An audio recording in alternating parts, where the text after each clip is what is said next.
The 1993-94 Premier League season was a disappointing follow-up to the previous campaign, with a Graham Souness-led Liverpool side floundering up and down the table like a yo-yo on antidepressants. 1 minute the Reds were flying high, competing for top honours, and the next they were in the lower reaches of mediocrity, battling relegation. So all in all, it was a difficult time to be a Liverpool fan, but does that mean that everything about that season was awful?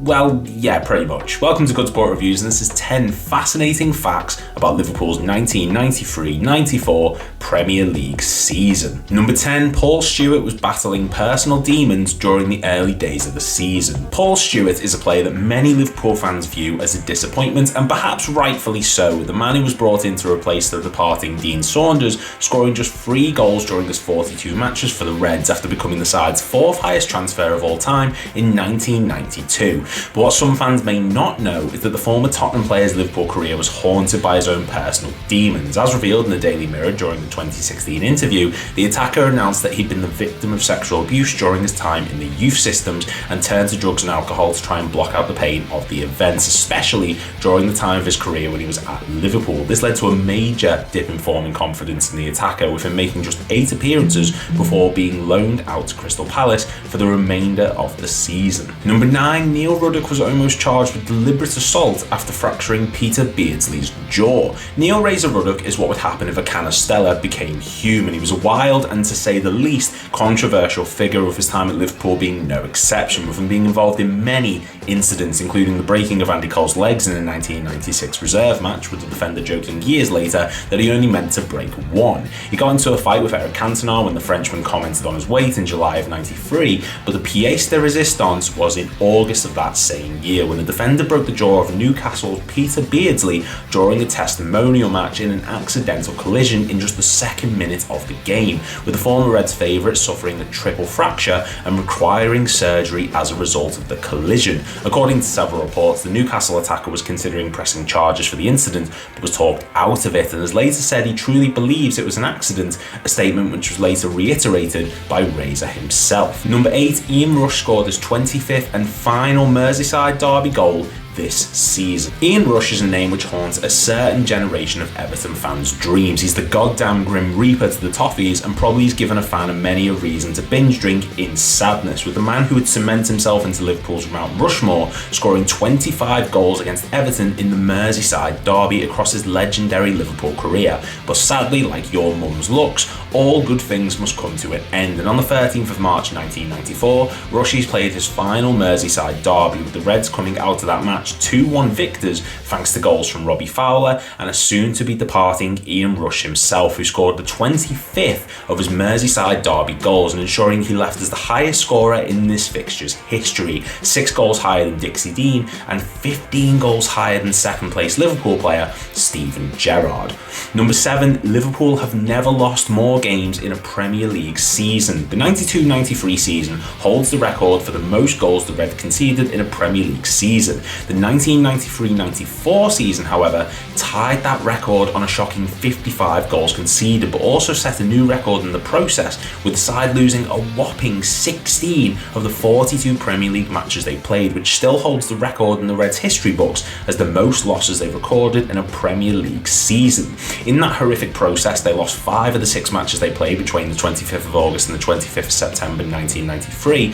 They lost to the likes of Coventry, Sheffield Wednesday and Southampton throughout the campaign, and lost 6 of the final 9 matches they played at the end of the season. To put into perspective how poor this really was, even the infamous 2010-11 season, which saw Roy Hodgson at the helm for 6 months and is widely regarded as one of the darkest times in the club's history, that side only lost 14 matches, which shows just how bleak things were at this point. Number 6, Bruce Grobbelaar was accused of fixing matches during the 93-94 season. Bruce Grobbelaar is Liverpool through and through. He played 628 times for the club, winning 6 league titles, multiple domestic trophies and the European Cup in the process. Also, he was accused of fixing matches, but he was accused by the shit of all things, so I'll be taking that with a pinch of arse journalism. Now back to the drama, because in November of 1994, the goalkeeper was accused of match fixing after being caught on tape discussing the topic, with 3 of said matches being while he was at Liverpool, including a 3-0 loss to Newcastle in which Grobbelaar claimed to have been paid £40,000 by John Fashanu to throw the match, with one of the goals going through his legs. Later, he sounded annoyed that he pulled off 2 wonderful saves in Liverpool's 3-0 draw with Manchester United, with the goalkeeper claiming it cost him £125,000, and he also missed out on a reported 80 grand after Liverpool drew 2-2 with Norwich that same season. Now, to this day, Grobbelaar pleads innocence, saying he was stringing his friend along at the time, Chris Vincent, in an effort to report him to the authorities, but it's still a blemish on an otherwise historic career, even more of a black cloud over this already awful season. Number 5, it was Liverpool's oldest average squad age until 2022. The 1993-94 season saw several young players making their way into the first team fold, with Robbie Fowler making his debut for the club, and players like Jamie Redknapp and Steve McManaman still having their best years ahead of them. But when you go through the meat and potato of the squad, it's clear that the side was in desperate need of a refresh. Of the players who made over 30 appearances across the season, we had John Barnes, who was 30, Steve Nicol, who was 32,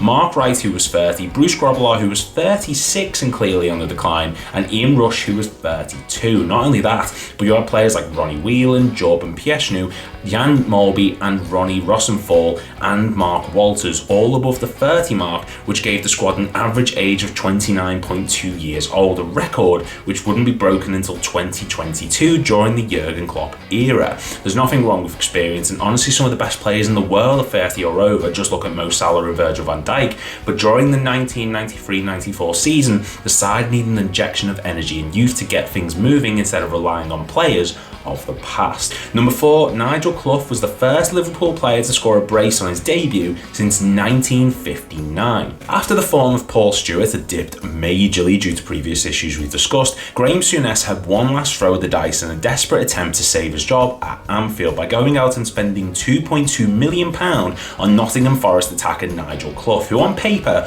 was viewed as a shrewd signing at the time. He'd just come off the back of a season with Forest where he just scored 10 goals and picked up 2 assists in a struggling side who were working under the legendary Brian Clough, who just happened to spawn the man. And while things didn't go so smoothly at Liverpool, things couldn't have got off to a better start, with him scoring a brace in his debut match against Sheffield Wednesday on the 14th of August 1993. What makes this even more impressive is that he became the first Liverpool player to score a brace on his debut since Dave Hickson, who put 2 past Aston Villa back in 1959, 34 years earlier. So while he couldn't make a lasting impact at Liverpool, only scoring 9 goals in 44 matches, he's still in the history books for this remarkable feat. Number 3, Graham Souness admits it was too early for him to take the Liverpool job. On the 28th of December 1993, Liverpool legend and then manager Graham Souness handed in his resignation as boss of the Reds, following his side's exit from the FA Cup at the hands of Bristol City, ending his 3-year spell at the helm of the English heavyweights and signalling a new era at the club, with Roy Evans being appointed to the dugout from the coaching staff. It made sense at the time, with Souness struggling during the Premier League era, and the man himself admitted that he struggled to keep up with the changing style of the game. He admitted to trying to change too much, too quick in an interview with Sky Sports in 2018,